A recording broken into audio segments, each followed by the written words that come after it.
Welcome to One Bite is Everything, the podcast that uncovers what you don't know about your food. Every bite is connected to your personal and family health, the vibrancy of your community, to your environment, the land, air, and water, and to our local, regional, and global economies. Nothing connects us better than food, from the holidays to the everyday. Here on One Bite is Everything, we dive into the big picture and the nitty-gritty in conversations with thought leaders, professors, historians, brand stewards, revolutionaries, farmers, and other experts to get to the heart of what's going on with our food. This podcast started 5 years ago as Talk Farm to Me, where we connected with farmers about their lives and their work.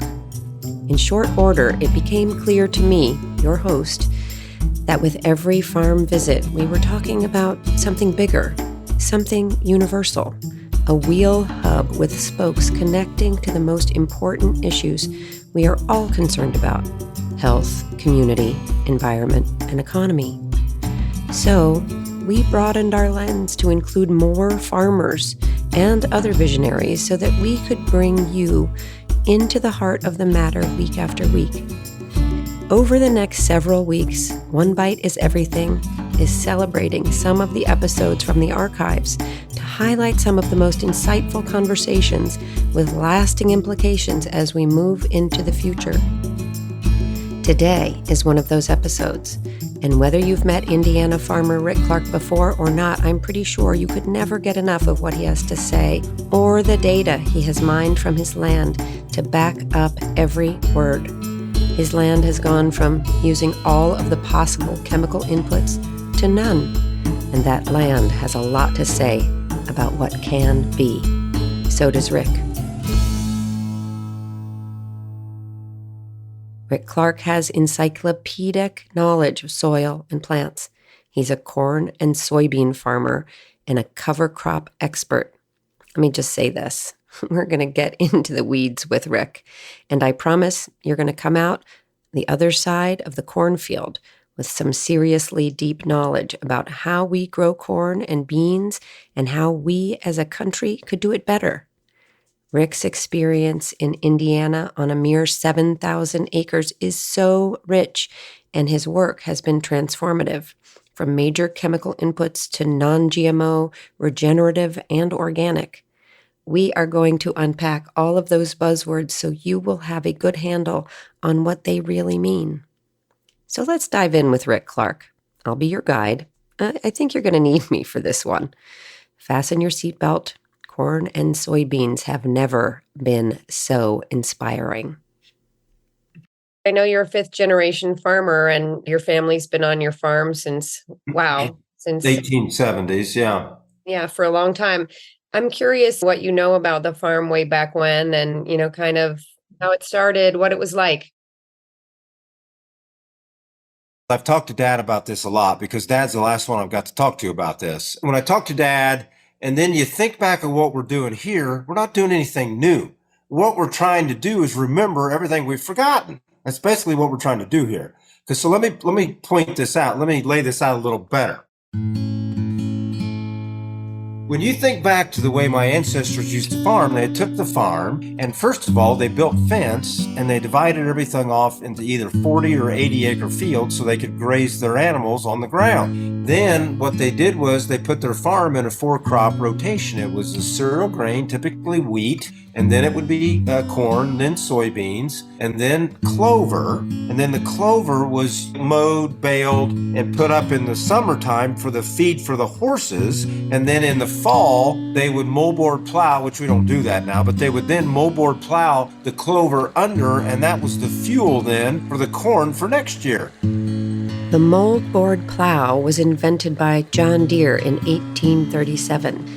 A moldboard plow is an implement that cuts soil, lifts it up with a curved plate, and turns it at least partly upside down as the machine passes across the field. On July 8th, 2022, after 185 years, John Deere discontinued it, mainly because tillage practices have changed. And they just rotated that across the farm. And then you think about what the Indians would do. They would drop 3 seeds in a mound and drop a fish in with it, and that was how they raised their crops. There was no monoculture here. So we're trying to do everything we can to maximize what Mother Nature has wanted us to do all these years with diversity and commingling. So that's kind of a quick background on the history. And my ancestors homesteaded in the 1870s, so we've been here a long time. And, I'm very proud of where we've taken the farm today. And I think my ancestors would be proud also. I believe they would. So tell me a little bit about the gap between your ancestors and where you are now, because you're bringing that back. What happened in the Yeah. middle? We were some of the best tillers in the community. I mean, we kind of had these rules that if you did fall tillage in the fall and you could still see the corn stalk material, you didn't do it right. You have to go out and do it again. And so you did it again until there was nothing showing but except this nice, beautiful black dirt that always seemed to move around, in the winter through either wind or water erosion, which we never really thought about. We didn't think about fuel. We didn't think about how many trips across the field. We didn't think about this stuff.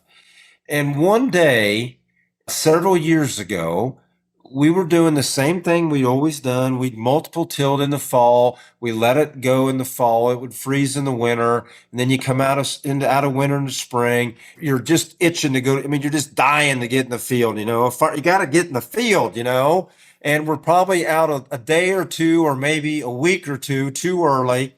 And we go out and we scratch the surface about an inch and a half, 2 inches deep, just trying to open it up and air it out and let Mother Nature's beautiful sun and try to warm this ground up and get it fit to be on. Okay. So we did this. Then you wait 3 or 4 hours and you do it again.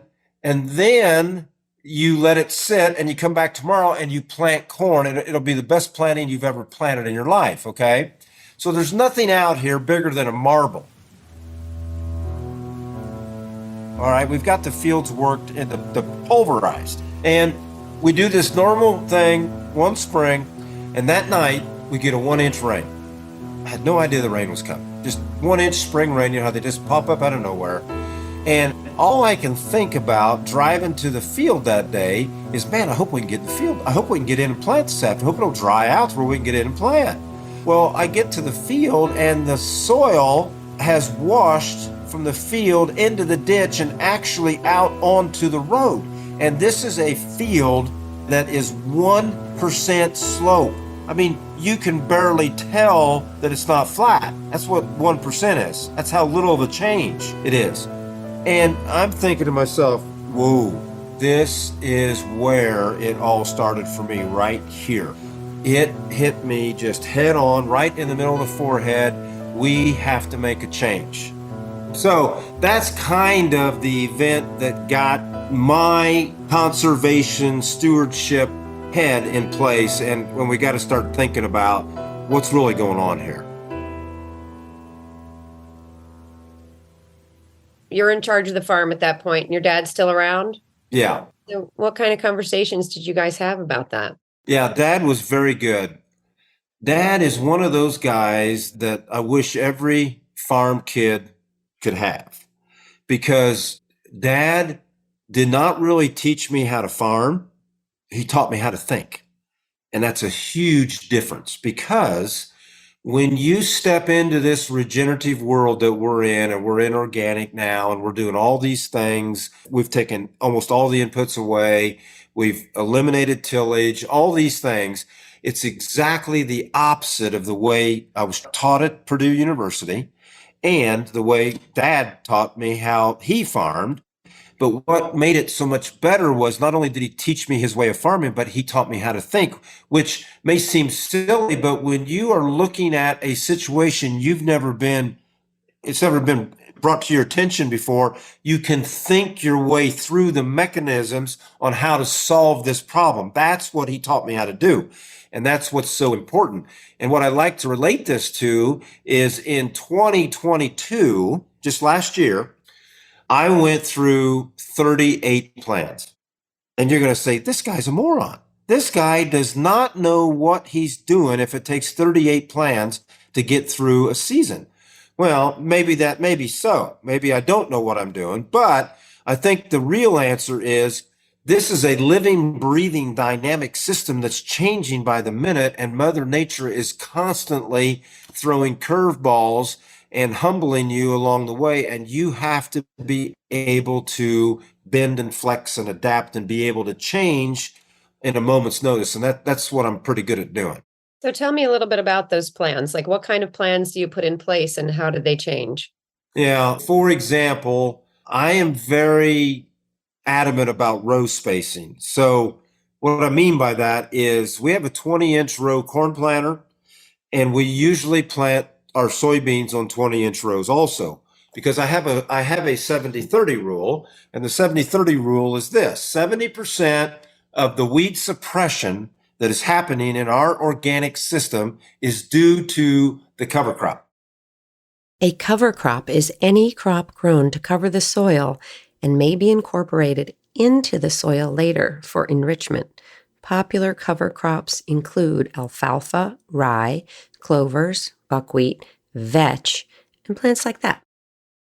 The other 30% of the suppression is due to the cash crop canopy. So the cash crop comes up, it grows, and it touches each other and canopies out the distance between the two rows of your cash crop. That's the canopy. That canopy stops sunlight, which then stops all life. Okay? So we need to have the thatch, the mulch, the whatever you want to call the cover crop. You're good on this now, right? When he says cash crop, he's talking about corn or soybeans, okay? Those are the crops he's selling for cash, and they contribute to weed suppression as they grow by providing shade in the form of a canopy. And the cover crop does the rest by covering the soil and making it harder for weeds to take hold. For laying down, that armor has to be there long enough to get us to canopy. Okay. In 22, I've never had this happen before. We've been doing this a long time. We planted our cover crop in the fall of 21. It looked pretty good. I mean, nothing stood out to me like thinking, oh, this isn't going to work. It all looked fine. We went into the winter, but two things happened. The first thing is we got a Canada clipper that came down in January or February. I think it was January. We did not have any snow cover, and we went to 30 to 40 below zero. That's not good. That's hard on cover crops. Okay, that's number one. Then number two, we came out of the spring, and I thought, we might have half a stand here. We might be okay. Well, then on April 28th, we got another frost, and that frost took out 90% of what survived that Canada clipper. So we are coming into the spring with no cover crop. And typically, we need a minimum of 8,000 pounds of biomass. Very simply, biomass is renewable organic material that comes from plants and animals. It's the total quantity or weight of organisms in a given area or volume. And Rick knows just how much he needs to grow a successful cash crop. In this instance, he needs 8,000 pounds of biomass. I've got less than 2. So all the grand plans were made in December. You know how it is. You're going to sit down and you're going to all your grand plans. Well, we're already throwing the first 4 out the window because I decided that we cannot take a chance and plant our beans on 20-inch row spacing because we'll never hold the weeds back with my 70-30 rule. There's no 70 to hold the weeds back from the cover crop. So I decided to pull the drill out, no-till air seed or whatever you want to call it, at 7.5-inch spacing, and we jacked the rate up to 270 to 280,000 soybeans per acre, because I wanted the density of the soybeans to become the weed suppressor. So more canopy and less cover. Right. We're still trying to pull off the same thing. We're just flipping the role here. There is no cover crop to do the first part. We're going to have the beans do the first part. So it worked pretty good.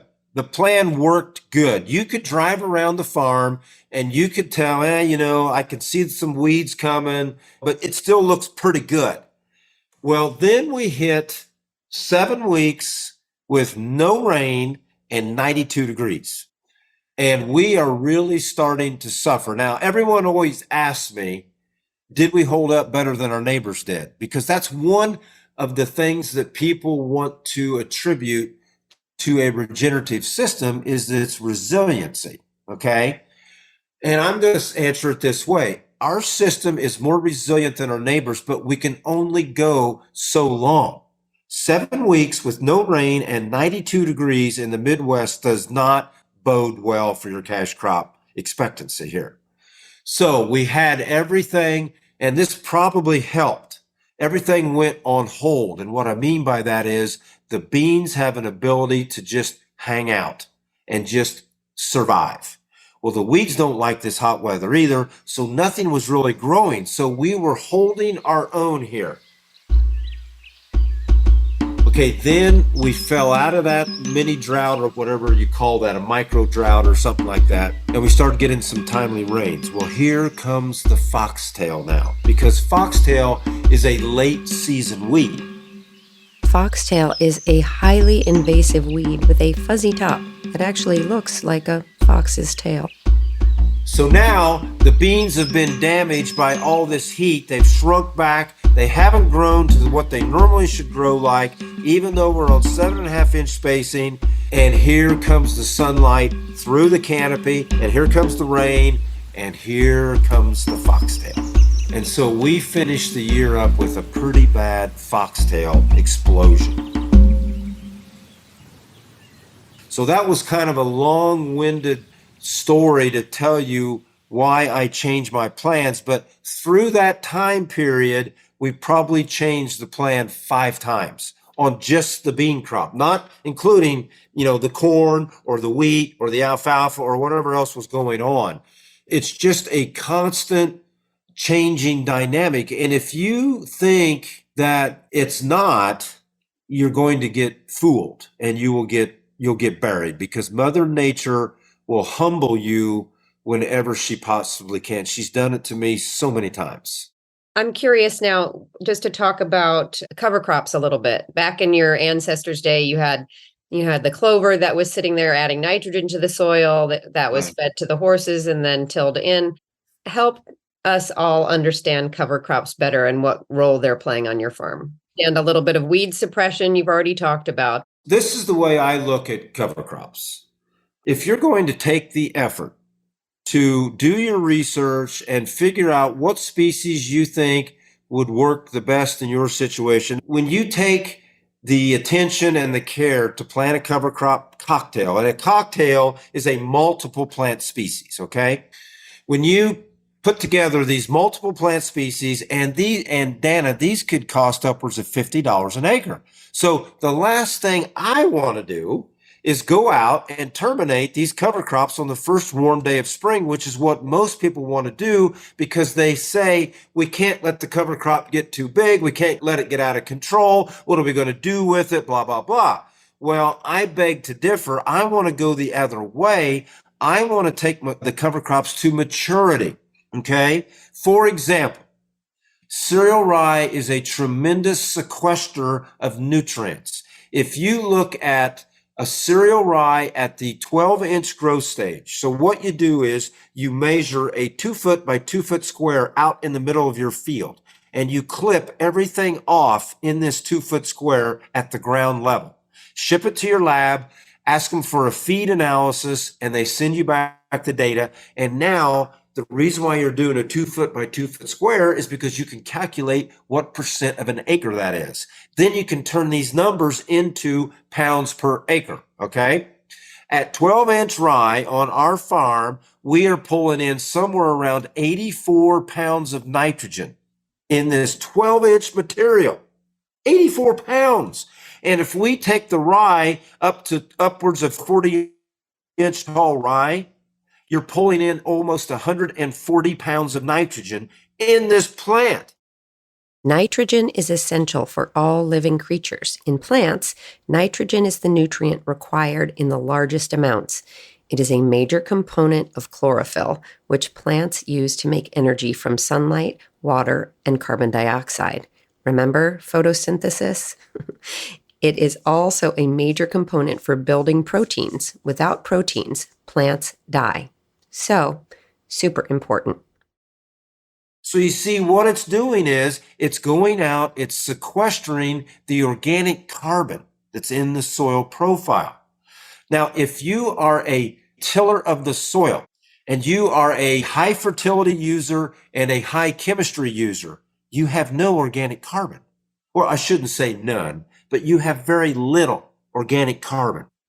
And then you come to our farm where we've taken tillage away now for 15 years. We've taken chemistry away for 9 years. And you look at ours, we don't have hardly any inorganic nitrogen. It's all organic. This is good for many reasons. One, it's stable. That type of nitrogen will not be flushed out of your soil profile. You're only going to pull this off when you let the cover crops grow to their maturity. And that's what we do here. And if you want to mechanically terminate, so I don't know if you're familiar with a roller crimper, but a roller crimper is what we use to roll down cereal rye, certain legumes like certain clovers, hairy vetch, which is a legume, and a few other species. Have you ever seen a roller crimper? It sounds a lot like a hairstyling device. It is, however, an attachment for the front of a tractor, a long drum that is 30 inches in diameter with thick 3-inch blades in a wide chevron pattern that knock down the cover crop and crimp its stalks at 8-inch intervals. It's heavy and can be made even heavier by filling the drum with water if needed. And we can actually terminate those species with a roller crimper at the right time of their growing in season. And typically that is when you reach maturity. So that's why we take everything to maturity. So when you do that roller crimper over all of this, it's just flattened out in your field. Yep. So cereal rye, let's just stay there for a minute. So what we like to do, and this is what I call farming green, okay? This is when we plant a cash crop into a green growing cover crop. And we do not terminate until after we've planted. I learned this a long time ago, and this is what we do. So what we like to do on soybeans is plant into cereal rye at what's called boot stage. And that is a certain stage development of the plant of the cereal rye at its growth stage. And another way to say it would be flag leaf. At the very top, it'll put out a leaf that actually turns 90 degrees and kind of looks like a flag hanging out there. That's the flag leaf stage or boot stage. We want to plant our beans at this point. And I don't know if I described where I'm from accurately enough. I farm in west central Indiana. I am straight east of Champaign, Illinois, and I'm right in line with the Iowa-Missouri border. So that kind of pulls me into where I'm at, right on the Illinois-Indiana line, okay? And for us, and it's not a date thing, it's a growth stage thing. But for us, boot stage is right around April 28th, somewhere in that last week of April, first week of May, okay? Then anthesis is when it's dropping pollen, and what's happening is the lignin is at the highest level in that stem of the cereal rye, and it makes it very brittle. Are you tracking? Anthesis is when a plant is dropping pollen. Lignin is found in plants, particularly seeds, whole grains, and vegetables. The name derives from the Latin word for wood. So when it's high, the plant is its most brittle. So the roller crimper is coming along and just lays it down, and it's flat. And now, Dana, we've got this mulch that we just laid down. It's a foot deep. So that's how we're suppressing the weeds, and that's how we're feeding the microbes from the bottom up now, because they are going to consume the cereal rye plant and turn it back into organic carbon, organic nitrogen, organic P and K. P is phosphorus and K is potassium, which together with nitrogen amount to the main nutrients plants need to thrive. Phosphorus, the P, plays a crucial role in plant processes like photosynthesis, respiration, and energy storage and transfer. Potassium, the K, benefits include increased root growth, improved drought tolerance, and enhanced photosynthesis. And that's how I look at my definition of regenerative. We are regenerating the nutrients that are deep within the profile, pulling them back to the surface, letting them grow through a living plant, terminate the living plant without chemicals, and let that plant break down and release those nutrients back through the profile that now your cash crop can get a hold of. So it's just a beautiful thing. We're just turning this into a cycle now. And we're trying to figure out how to maximize what that cover crop was intended to do for us. I have a dumb question. So I've got my soybean plants and they're growing in the middle of this cereal, right? It's a machine that goes in and crimps rolls the rye and leaves the beans.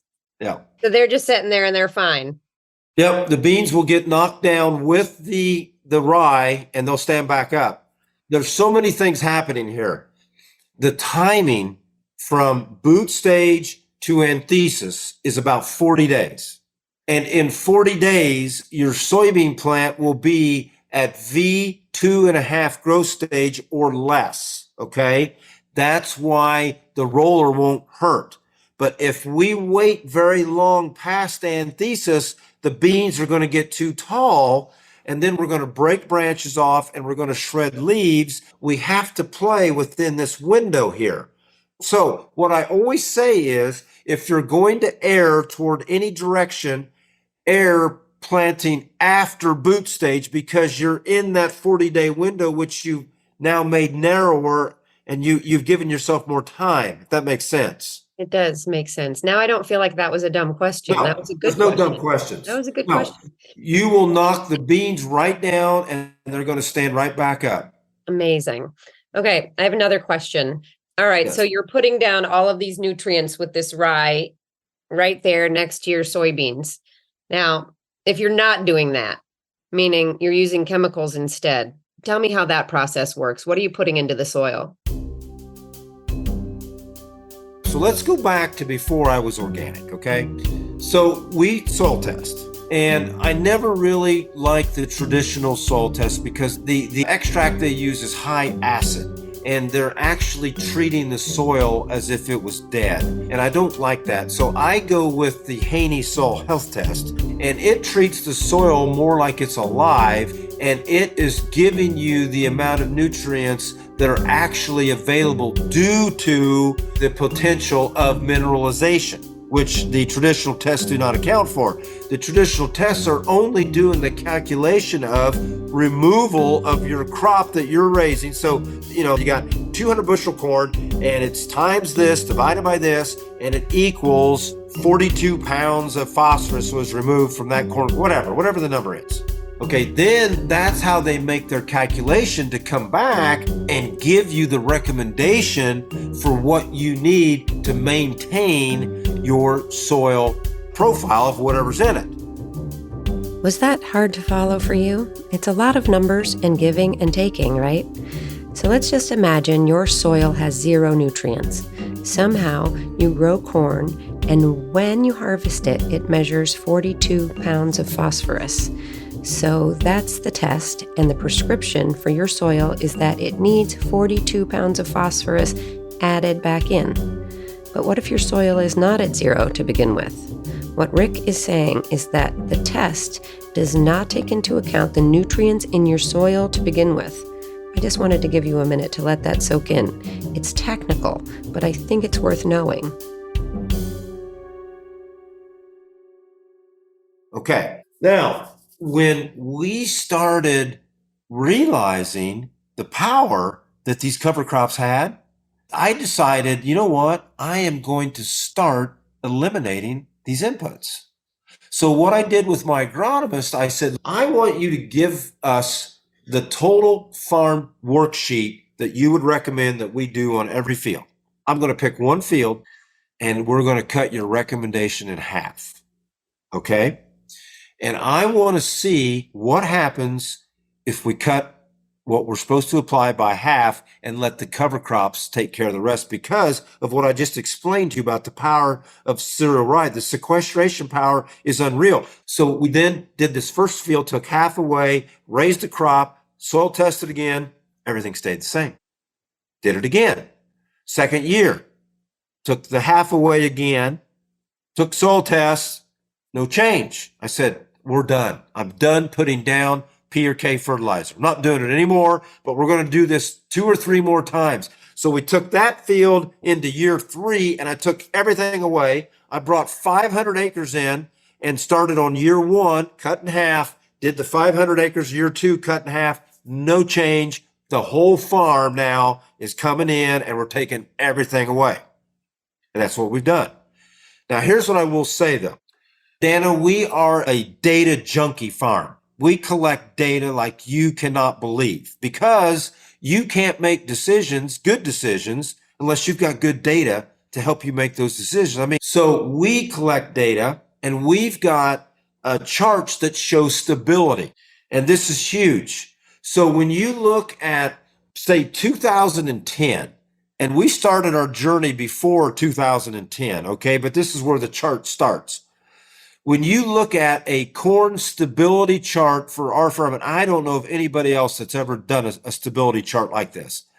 When you look at at standard deviation and you're combining through the field, you're seeing swings of 40 bushel driving through the field. That's not very stable. But over time, as we were implementing our regenerative practices and we were 100% no-till, 100% cover crop, and we were now heading toward 70% reduction of inputs, we became almost a flat line, meaning we could pull into a field and drive through the field on a pass and shell corn and have 2 bushel of variance driving through the field. That is stability. And that also is what got me really thinking, again, the power of the two together, no-till and cover crop, because we've got a lot of farmers that are no-tillers and we've got a lot of farmers that are cover croppers. But there's not a lot that are both no-till and cover crop because they're doing one or the other, or they're doing a combination of the two. Maybe some folks plant cover crops and then green manure with tillage to turn that cover crop down. And that's called green manuring, but you have to use tillage to do that. So we don't do that either. Are you hearing the delineations here? Green manure is tilling cover crops into the soil so the nutrients get in there. But when you till, you are disturbing the microbial communities there. And Rick is no longer about that. There are all kinds of levels of engagement in this game. You have different variations of what regenerative looks like. And that's a wee bit of a problem for the future, I think.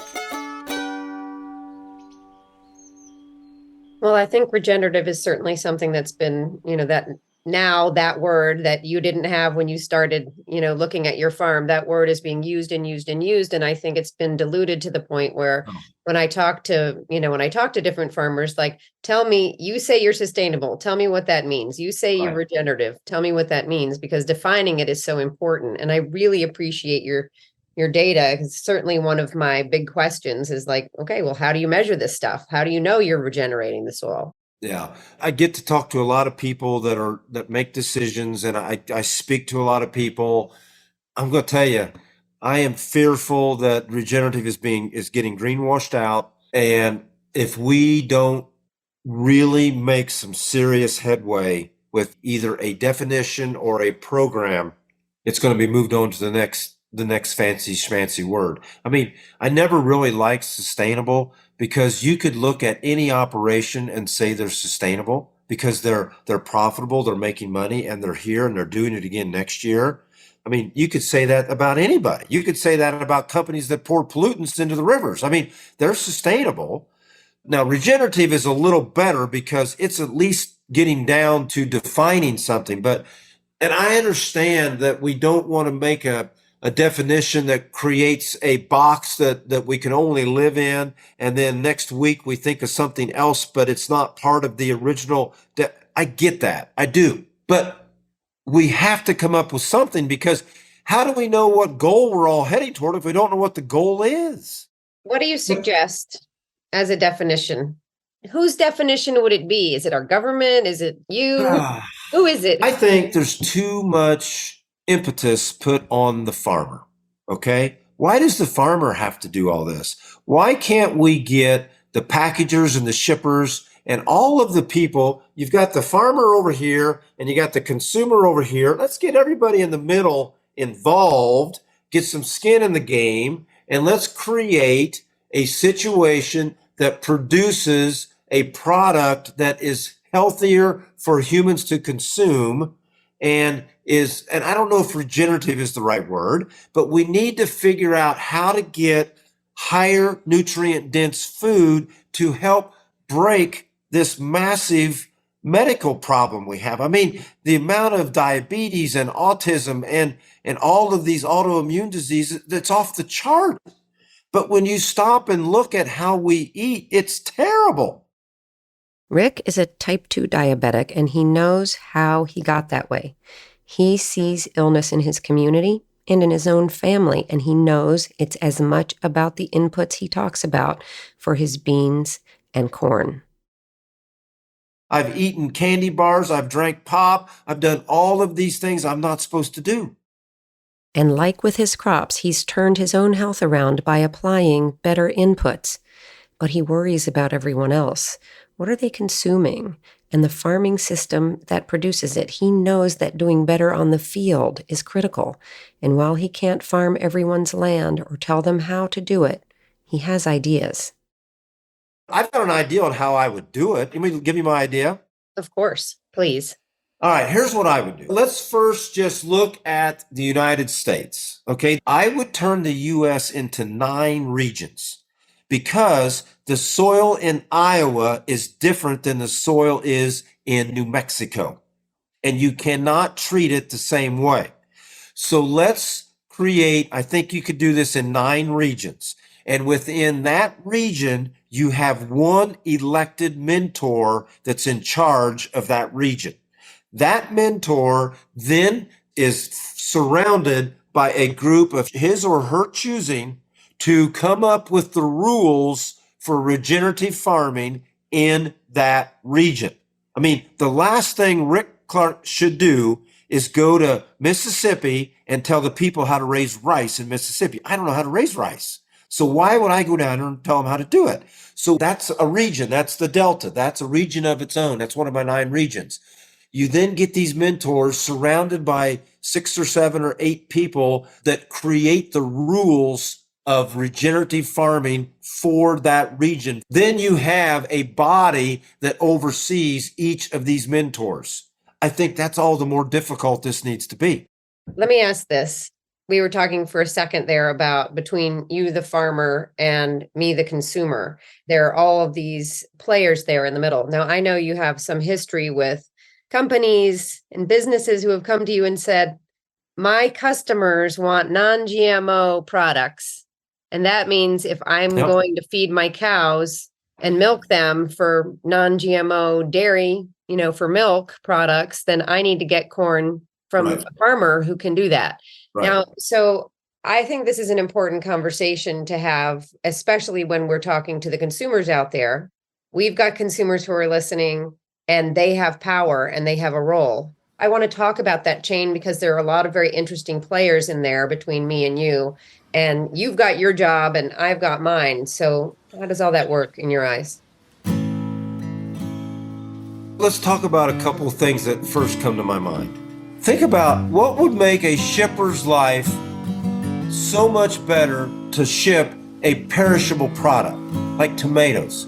We're going to pick them green because they don't bruise, they don't bust open and juice goes everywhere. So we're going to pick them all green, and then we're going to ship them green. And then by the time they get to the stores or the shelves of the store, they're going to just maybe be starting to turn ripe for the consumer to pick and take home and think they've got a nice, beautiful, fresh tomato. Now, did the nutrient density go down because I'm going to guess yes, a little bit, because the fruit was picked before it was mature.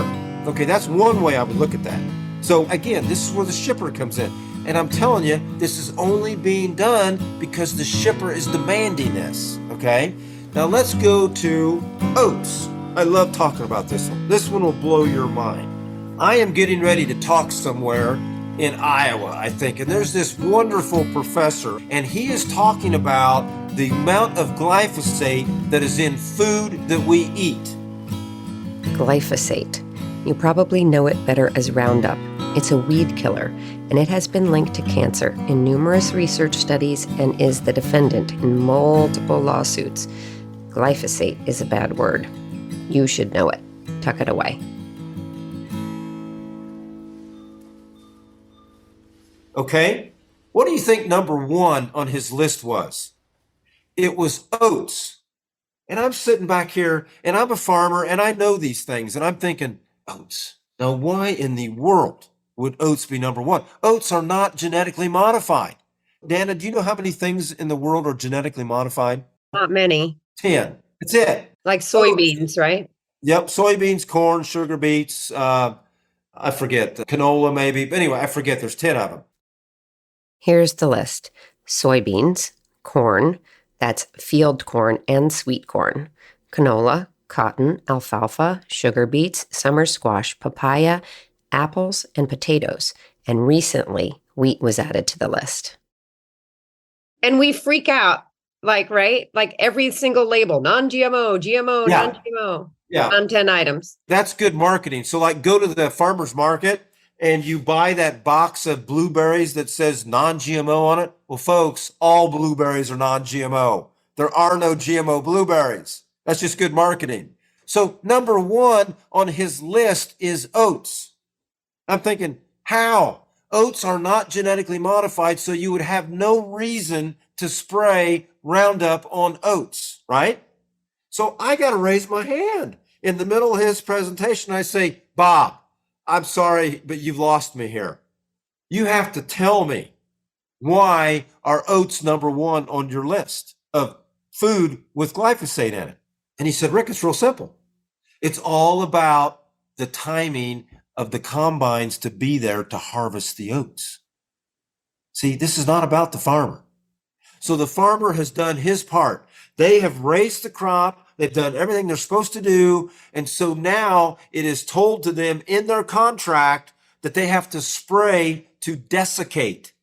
This is the term, desiccate. So they are prematurely terminating the oats. So guess what? The combine's going to be here next Tuesday, and those oats have to be mature because he's coming to harvest.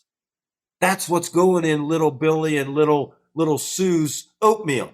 That is insane. And this has nothing to do with the farmer and what the farmer wants to do. This is all about the people in the middle making it easier to get that product to the processing plant. That's what that's all about. So just to clarify, right? When I'm spraying my oats crop with glyphosate, it dries the plant. It kills the plant immediately, and then it can be harvested. Yep. I just think that consumers have absolutely no idea, and they've heard of the lawsuits with Roundup, and they've heard that it causes cancer. And how do you know if it's in your food or not? Yeah. And that day is coming, Dana, where we're going to be able to test this with our phone. We will. It's coming. But there are so many good farming operations around the world that truly care about what we're doing for human health. Okay.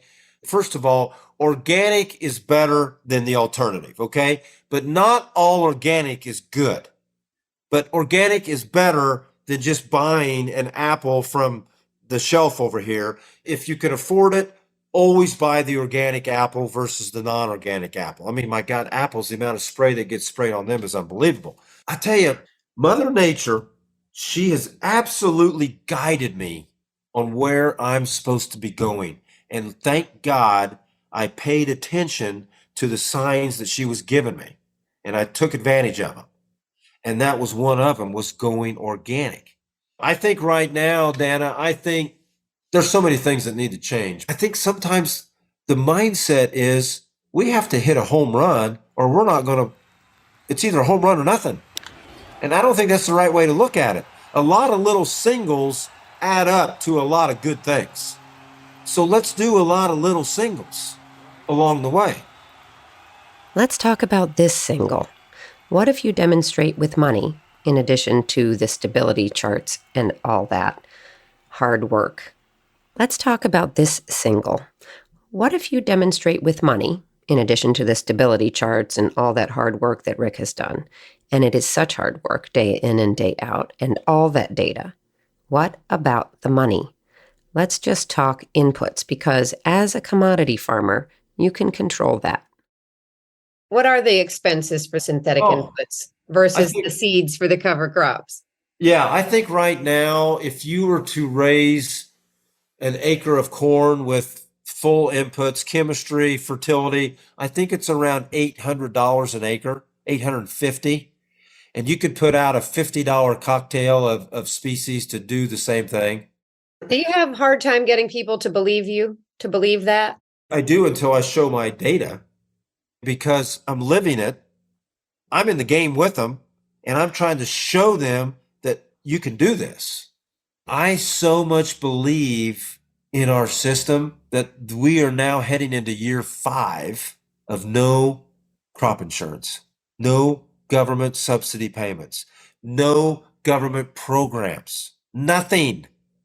I am getting money because, see, people want to say that, well, Rick's just relying on the government check. No, I do not want to be a hypocrite. You got to do this, you got to do this, you got to take it all away, and then I'm going to stand here with my hand out. Okay, government, where's my subsidy payment because my corn crop didn't do what I thought it should do? No, I don't roll like that. So no insurance, no government subsidy payments. No one out there is subsidizing Rick's farm. Nobody. Again, are you going to reach everybody? No, you're not. We need a bunch of singles. Singles score runs too. Wow. I don't know about you, but I have never spent so much time in a soybean field. And the things that you can learn there are astonishing. I mean, you look out across those green acres and you think it looks so simple. Well, now you know it's anything but simple. And knowing what you know now makes your job harder as a consumer. But you have the power to demand change, one grocery shopping trip at a time. This is One Bite is Everything, and a look back over the past 5 years into some of the best episodes with lasting insights. Over the next several weeks and into the new year, I will bring some of these episodes back to you, because if you haven't heard them, you're not going to want to miss them, and if you listened to them way back when, you are going to want to refresh your memory by listening again. Their work and insights are fresh and impressive and have implications for you on the food you eat and feed to your family, on the environment, on your community, and certainly on our economy. As we take bite after bite, we are connecting the dots between our precious lives, the food we produce and eat, and everything that matters. You can find Rick Clark and more information about what he's up to at farmgreen.land. I'm pretty sure he's not done yet. Thanks for being here. If you haven't left a review yet, it's time.